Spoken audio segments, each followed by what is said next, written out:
You remember when we were little kids? The night I saw the lights. I heard this whispering voice. Claire. I never heard it again until yesterday. Guys, this girl is the real deal UFO hunter, and she is gonna have some exclusive footage for us very, very soon. See the formation? The Phoenix Lights. How long has she been doing this? She's been looking for the lights and she ran away from her fake mom. Fake mom? Yeah, like her foster mom. Those orbs zipping back and forth across the valley all week. I was out there all night, and I didn't see anything. Now, I know you're UFO experts, but my theory is that these lights are drones. What if they're not drones? Just give me some good photos, okay? You got 2 nights. You really have nowhere to go? Get in.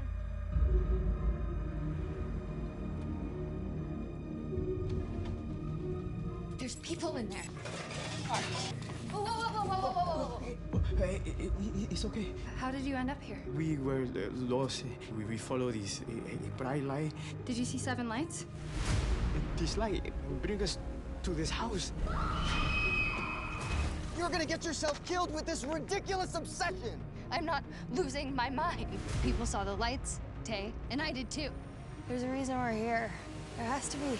Adios. Don't get abducted.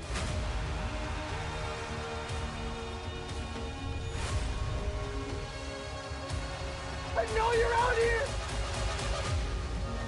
Everything changed that night. Everything. There was a voice, and I saw the lights.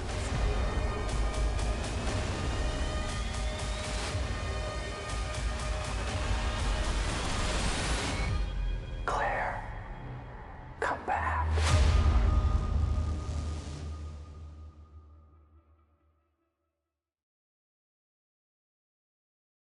Ladies and gentlemen, boys and girls, children of all ages, it's my pleasure here today to welcome with us actor extraordinaire and one of the stars of a brand new film called Star People, which is out now and will be released on VOD later this month, Mr. Connor Paolo. Well, Connor, how are you? I'm doing well. How are you doing? It's beautiful, man. So I saw Star People last week, and I gotta say, I don't like your character at all. I can understand that. I think you've got a fair. I think you have a fair bit of evidence to support that feeling. No, but I think that you did a great job of building that character. He's such an annoying, like, streamer millennial bro, but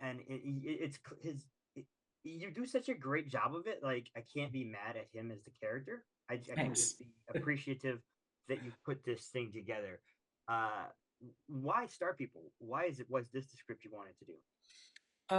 It moved me. I was sort of like drawn along by it while I was reading it, and that's my first interaction basically with any film I do is I read it first. So my first experience isn't really as an actor; it's as an audience member. And if me as the audience is drawn into it, because it's the only time I get to be a pure audience member, because by the time the film was made, I know everything that happened and I experienced it and I lived it. So I don't really get to get pulled on the ride in the same way. But when I read the script, I actually don't know what the fuck's going on. I don't know how I'm going to feel about it. It's like the purest chance I have to just experience it the way hopefully the audience will experience it. And when I read Star People, I really wanted to know what was happening, what came next. I was consistently surprised, and then I wound up very moved by the end of it. So I felt, well, if I feel like this just reading it, screenplays are only a small piece of what the film should be. They're not, people tend not to read screenplays in and of themselves. They need to be paired with lights and sound and acting and music. And so I felt like, well, if I feel like this, I really hope if any of this feeling gets translated into the actual film, then that's something I want to be a part of. And if what they want me to do is play Justin as a part of this, then, well, I care about the story, so I can lend myself to that, even if I have some issues with him. I can find a way to, if not like him, then to at least feel empathy for him. I like that. I really do. Can you talk about working with the director on this? I think that Adam is fantastic here. I think he does such a great job behind the lens. Can you talk about working with Adam? It was a pleasure. Adam cares so much, and most, it's hard to find filmmakers who don't care. But Adam really, Adam really believes in his characters. He loves his characters, and this story meant a ton to him, and you can feel that. And a director's enthusiasm is sort of the benchmark for everybody on set. If the director's checked out, it's hard to build that for yourself. That they kind of need to constantly be. You look to them to know if everything's going okay. If they're sweating, then you know you're in trouble. And Adam just always has such a positive disposition. But also, the most important thing for me is that you're not gonna, like I need to try and leave my ego at the door, and I need to try desperately to not care about looking like a fool. So I need my director to protect me and to I need to trust that hey, you're not going to let me look like an asshole unless it's on purpose. Unless I'm supposed to look like an asshole, then please let me look like an asshole.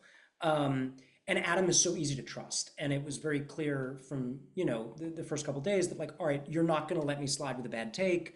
And if you say, hey, we're good, we can move on. I felt that this works. I can trust you. And that's really helpful because I don't feel good enough to do my job and also self-critique. I need to not know if I'm doing a good or bad job in order to do my job well. I have to sort of divorce myself from that judgment.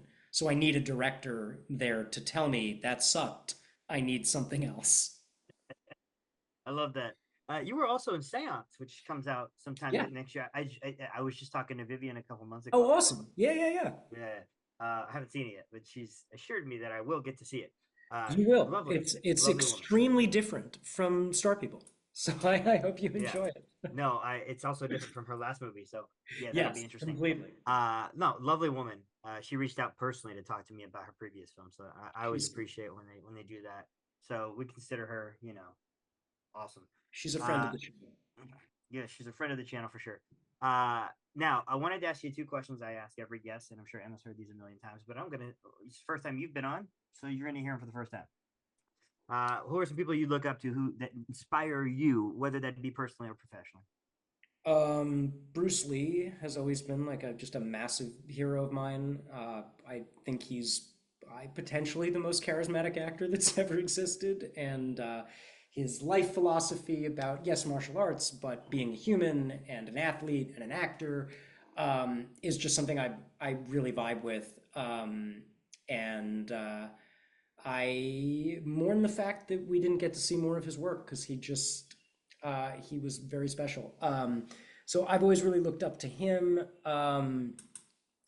I really look up to Philip Seymour Hoffman as an actor. And currently, I really look up to Zoran Mamdani, man. That guy gave me a lot of hope in a time where I haven't had much politically. So I shout out to him and everything he's doing in New York City. I'm from New York, so I care about the mayoral race, even though I'm in LA. So he's someone I certainly look up to right now. I'm an LA native. I don't live there anymore, but I like that answer. I completely agree with you. He's given the country and the world hope that all is not lost. Exactly. I love that. That's a great answer. But Bruce Lee, also talks about being like water, which I think is. It's the best advice I've ever had from an acting teacher. That's right. Think about that. If you put water in a cup, it's not a cup. It's just shaped like the cup. It becomes the cup. I think that's so cool. I think that philosophy is amazing. And obviously Bruce Lee, like you mentioned, just so charismatic. Yeah, just beautiful. It's such an interesting charisma too. It's not your standard charisma. No, it's just it's just it's an unbounding confidence that's never arrogant. It's just it's like just watching self-actualization, which is not common, and it transcends the character. It's just but without feeling like you're watching him. It's very unique, I think. Yeah, no, I agree. I love that. Now the second question is a much harder one. You have two movies to watch for the rest of your life. What two and why? I'm so sorry. Ooh, for the rest of my life. Well, well, that's actually not that hard. It would be Jaws and Princess Bride. That's a good answer. Because Princess Bride, I can narratively that works because at the end he asks, "Read it again tomorrow." so I can fit within the thing and just keep reading it again tomorrow. Reading it again. And Jaws because it's just my favorite fucking movie. I like. There's no part of that movie I don't enjoy, and I never watch it and don't. Like Jaws does the thing that I desire from all of my favorite movies, which is knowing every beat of it, but still hoping that Quint makes it. And I've never watched that movie and not hoped he didn't make it. Um, and that makes it that makes it great for me. So I could do those forever. I'd be all right. I love that because Jaws. We were just discussing this because it's the 50th anniversary. Yeah, I We were bought a just shirt. discussing how phenomenal this movie is and how even modern audiences are spooked by the scary parts and thrilled by the scary parts and how the entire narrative just ties together beautifully. It's just genuinely one of the best directed movies ever made. I couldn't agree more. You know, and but to think that he did it so young, it's crazy. Yeah. Some And say he's very good, you know? People yeah, have that's said. Some yeah, say. Spielberg guy. Yeah, Spielberg guy's pretty good. He's got a Some say future he's ahead of got him. something, Yeah, you know? yeah, he's got a future ahead of him. I think. No, those are great. I've loved talking to you. Now, let's say you had someone in an elevator and you had to pitch him why, for 30 seconds, why they need to check out Star People. What would you tell them? I think because it's thrilling, it's emotional, but I think the main thing is that I think it will leave you with a feeling of hope for people, which is something that's unfortunately often in short supply, but not if you look closely. And that's sort of what the film is about for me, is if you sort of look at the characters on their face, they're all pretty tragic people who have dealt with pretty awful things. But if you spend a little time with them, which you do in the film, there's a great deal of love and hope in all of them in just being people, um, and continuing to go on. And I think walking out of a film and feeling a little less alone and a little bit more hopeful about just being a person, despite what you may have gone through or what you might still be yet to go through, is a really worthwhile thing. I love that. Kat did a really good job of selling us on the fact that it does come out in limited in the United Yes, States it came out on July 25th, but it will be hitting VOD in like a week. on the 12th and in theaters in LA on Friday on the 8th. So Yep, she please did a really watch good it. job of selling us to go see it. So I'm gonna say the same thing I said during her interview. I'll say this: go check out Star People. It's a phenomenal film starring, of course, our lovely guest here, Connor Paolo. Connor, thank you so much for spending Thanks, time with us man. today. It's been a pleasure. Is there anything you want to leave the audience with before I let you go? Uh, give us money, please. Watch the movie. It's nice. And give me money too. Yeah, and There's give it to definitely him as well. Give all of us, but not Emma, but us, because you can't give yeah, it to everybody. So, yeah, yeah. prioritize. Sadly, Emma, you're third on the list of people getting Yeah, money here. You're but both please. sucked. It's like I'm used to it by now. No, thanks for being with me today. I really appreciate you, Yeah, my Connor. Have a pleasure. wonderful rest of your day, man. Okay, take care.